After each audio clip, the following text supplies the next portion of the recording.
Global चक्रव्यूह।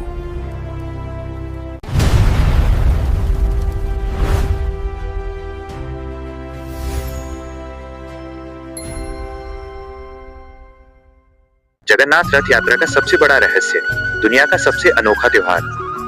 नमस्कार दोस्तों, जरा सोचिए, अगर मैं आपसे कहूं कि भारत में एक ऐसा त्योहार होता है जहां भगवान खुद अपने मंदिर से बाहर निकलकर अपने भक्तों के घर आने जैसा एहसास कराते हैं, जहां लाखों लोग एक साथ एक ही रस्सी पकड़कर रथ खींचते हैं, जहां एक छोटी सी गलती नहीं बल्कि पूरा शहर मिलकर व्यवस्था संभालता है, और जहां हर साल करोड़ों लोग सिर्फ एक झलक पाने के लिए घंटों नहीं कई कई दिनों तक इंतजार करते हैं। तो क्या आप विश्वास करेंगे?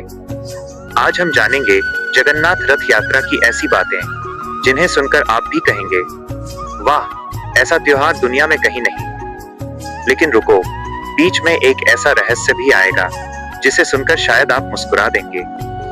तो वीडियो को आखिर तक जरूर देखिए। सबसे पहले जानते हैं भगवान जगन्नाथ कौन है। बहुत से लोग सोचते हैं कि भगवान जगन्नाथ कोई अलग भगवान है, लेकिन ऐसा नहीं है। भगवान जगन्नाथ को भगवान श्री कृष्ण का ही स्वरूप माना जाता है। उनके साथ उनके बड़े भाई बलभद्र और बहन सुभद्रा भी विराजमान रहती हैं। तीनों की मूर्तियां लकड़ी की बनी होती हैं और उनकी बड़ी बड़ी गोल आंखें दुनिया भर में प्रसिद्ध हैं। रथ यात्रा कहाँ होती है? यह भव्य यात्रा ओडिशा के पुरी शहर में होती है।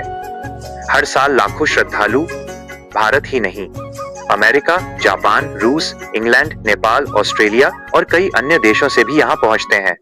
कुछ लोग दर्शन के लिए आते हैं, तो कुछ इस अद्भुत संस्कृति को देखने। रथ यात्रा कब से शुरू हुई? इतिहासकारों के अनुसार यह परंपरा सैकड़ों वर्षों से चली आ रही है। कई मान्यताओं के अनुसार इसकी शुरुआत बहुत प्राचीन है। समय बदल गया, राजा बदल गए, सरकारें बदल गईं, लेकिन रथ यात्रा आज भी उसी श्रद्धा से निकलती है। रहस्य नंबर 1, भगवान हर साल मंदिर से बाहर क्यों आते हैं? भारत के अधिकांश मंदिरों में भगवान अपने गर्भगृह में ही विराजमान रहते हैं और भक्त उनके दर्शन करने जाते हैं। लेकिन पुरी में परंपरा कुछ अलग है। यहाँ भगवान जगन्नाथ, उनके बड़े भाई बलभद्र और बहन सुभद्रा स्वयं मंदिर से बाहर निकलकर अपने भक्तों के बीच आते हैं। धार्मिक मान्यता है कि वे अपनी मौसी के घर यानी गुंडिचा मंदिर की यात्रा करते हैं। इस परंपरा का संदेश ये माना जाता है कि ईश्वर केवल मंदिरों तक सीमित नहीं है, बल्कि हर व्यक्ति तक पहुँचते हैं। यही कारण है कि इस यात्रा में हर जाति, हर वर्ग, हर भाषा और हर देश के लोग शामिल होते हैं।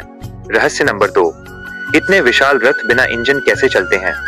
जब कोई पहली बार इन रथों को देखता है तो उसके मन में पहला सवाल यही आता है, इतने भारी रथ, इतने विशाल पहिए, फिर भी कोई इंजन नहीं, कोई मोटर नहीं, फिर ये चलते कैसे हैं? इसका उत्तर है हजारों श्रद्धालुओं का सामूहिक प्रयास। मोटी रस्सियों के सहारे हजारों लोग मिलकर रथ खींचते हैं। ये केवल शारीरिक ताकत का नहीं, बल्कि सामूहिक सहयोग और आस्था का प्रतीक माना जाता है। सोचिए, अगर यही टीम वर्क हर मोहल्ले की सफाई में लग जाए तो शायद नगर निगम भी छुट्टी पर चला जाए। रहस्य नंबर 3, हर साल नए रथ क्यों बनाए जाते हैं? ये परंपरा सदियों से चली आ रही है। रथों का निर्माण हर वर्ष नई लकड़ी से किया जाता है। इसके लिए विशेष प्रकार की लकड़ी चुनी जाती है और पारंपरिक नियमों के अनुसार रथ बनाए जाते हैं। अनुभवी कारीगर पीढ़ी दर पीढ़ी यह कला सीखते और आगे बढ़ाते हैं। रथ बन जाने के बाद अगले वर्ष फिर नए रथ तैयार किए जाते हैं। यही परंपरा इस आयोजन को और भी अद्भुत बनाती है। रहस्य नंबर 4, लाखों लोगों की भीड़ फिर भी व्यवस्था कैसे बनी रहती है? जब लाखों लोग एक साथ किसी स्थान पर पहुंचते हैं तो व्यवस्था बनाए रखना बहुत बड़ी चुनौती होती है। रथ यात्रा के दौरान प्रशासन, स्वयंसेवक, पुलिस, स्वास्थ्य सेवाएं और स्थानीय लोग मिलकर काम करते हैं। मार्ग पहले से तय किए जाते हैं, सुरक्षा व्यवस्था मजबूत रखी जाती है, चिकित्सा शिविर लगाए जाते हैं, पानी, सहायता और आपातकालीन सेवाओं की व्यवस्था की जाती है। इसी सामूहिक प्रयास से इतना विशाल आयोजन सफलतापूर्वक संपन्न होता है। दुनिया भर से लोग क्यों आते हैं? आज रथ यात्रा केवल भारत तक सीमित नहीं है। दुनिया के कई देशों में भी भगवान जगन्नाथ की रथ यात्रा निकाली जाती है। विदेशी पर्यटक यहाँ केवल धार्मिक कारणों से नहीं आते, वे भारत की संस्कृति, परंपरा और लोगों की आस्था को अपनी आंखों से देखना चाहते हैं। जब वे लाखों लोगों को एक साथ भगवान का रथ खींचते देखते हैं तो उनके लिए यह एक अनोखा अनुभव बन जाता है। रथ यात्रा हमें क्या सिखाती है? यह यात्रा केवल धार्मिक आयोजन नहीं है, ये हमें कई महत्वपूर्ण बातें सिखाती है। पहली, कोई भी व्यक्ति बड़ा या छोटा नहीं होता। रथ की रस्सी पकड़ने के लिए सभी समान माने जाते हैं। दूसरी, मिलजुल कर किया गया काम असंभव को भी संभव बना सकता है। तीसरी, अपनी संस्कृति और परंपराओं को संजोकर रखना हमारी जिम्मेदारी है। एक मजेदार कल्पना जरा सोचिए, अगर आज के समय में भगवान जगन्नाथ मोबाइल इस्तेमाल करते तो शायद रथ यात्रा शुरू होने से पहले ऐसा मैसेज आता, लोकेशन शेयर कर दी है, सब समय पर पहुंच जाना, और भक्त लिखते, भगवान जी ट्रैफिक बहुत है, 5 मिनट में पहुंच रहे हैं। लेकिन सच यही है, रथ यात्रा हमें याद दिलाती है कि तकनीक कितनी भी आगे बढ़ जाए, आस्था, परंपरा और संस्कृति की अपनी अलग ही पहचान होती है। क्या रथ यात्रा केवल एक त्योहार है? नहीं, ये भारत की जीवित सांस्कृतिक विरासत का हिस्सा है। ये इतिहास भी है, आस्था भी, सामूहिक सहयोग का उदाहरण भी, और करोड़ों लोगों की भावनाओं का उत्सव भी। हर साल जब विशाल रथ पुरी की सड़कों पर आगे बढ़ते हैं तो ऐसा लगता है जैसे सदियों पुरानी परंपरा आज भी पूरी ऊर्जा के साथ जीवित है।